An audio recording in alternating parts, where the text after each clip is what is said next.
So here we have a question which can be easy if you choose the right way, and it can be difficult if you choose the wrong way. The best way to go, first let me explain the question. The question has an elevator which is going up with an acceleration a that is equal to g, and there is a fixed wedge and a block of mass m at its top. This block wants to reach the bottom of the wedge. You need to find out the time taken for this block to reach the bottom of the wedge. So for going about this question, you can solve this question A with respect to the ground. But if you solve the question with respect to the ground, the question becomes difficult because you do not know the actual direction in which the acceleration of this block is in the frame of ground. But in the frame of elevator, you know where the acceleration of this block is. In the frame of elevator, this block moves in this direction. So we know the direction of acceleration of this object in the frame of the elevator.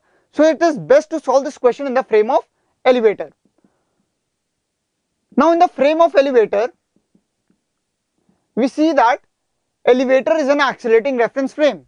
So to apply Newton's law in this frame, we need to apply pseudo force on all the objects on which we want to apply Newton's law. Here we want to apply Newton's law on this block of mass m. So we need to apply an extra pseudo force that is equal to mass of this object into the acceleration of the elevator in a direction opposite to the direction of the elevator to get a pseudo force of ma in this direction.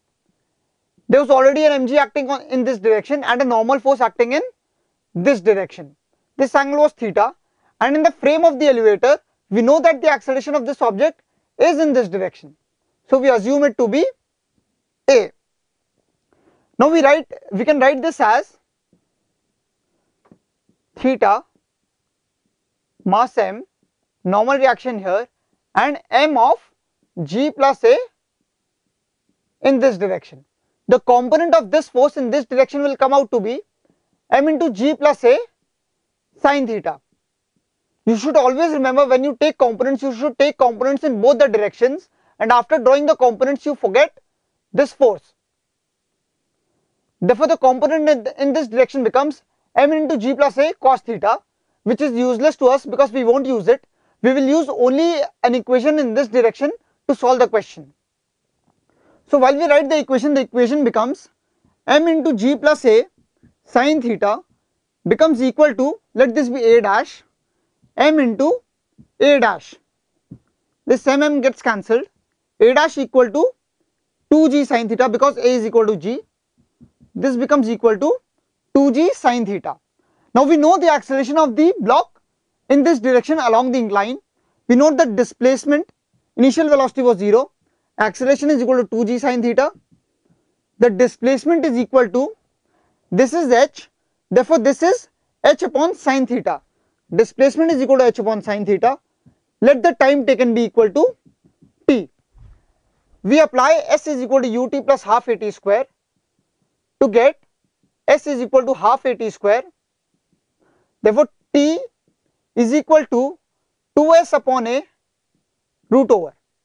Therefore the time is equal to root over 2 into h upon sine theta upon a, where a is 2g sine theta.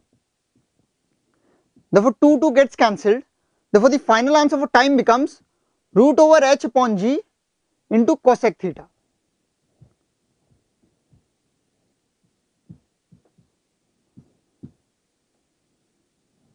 So this stands as the final answer for the time taken by the block to reach the bottom of the wedge.